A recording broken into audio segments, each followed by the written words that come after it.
the common point between Frankenstein and Notre-Dame de Paris? No.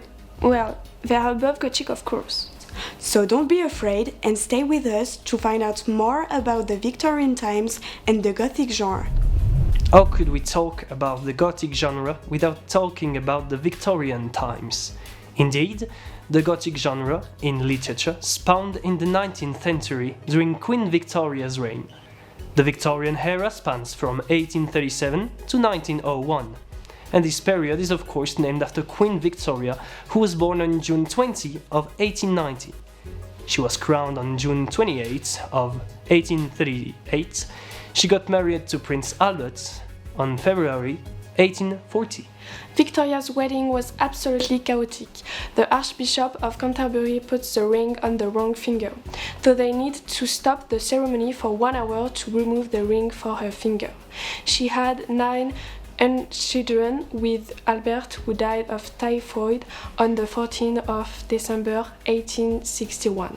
She mourned a beloved husband for the rest of her life. Victoria is still today acknowledged as one of the most powerful and iconic monarchs throughout British history, as she had major political roles, being the head of the Church of England, being the patron of 150 institutes, and later the Empress of India.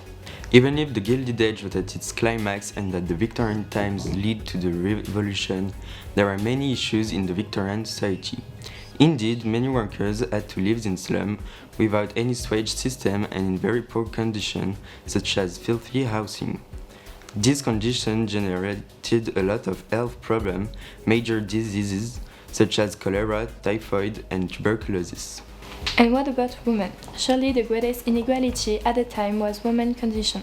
Well, condition is far-fetched, given that they were considered at that time as the property of their husband. Actually, women couldn't vote, and they didn't get access to more than being a domestic or a textile factory worker.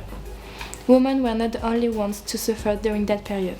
Living in the Victorian society was very rough. We found mostly 2 types of social classes: the workers and the higher class. We could differentiate them thanks to their housing. The workers lived in thrifty housing, while the upper middle class in very bourgeois housing, who had a sewage system and running water. During such a dark period, it's not surprising that the Gothic genre was everywhere, in literature, art, and architecture.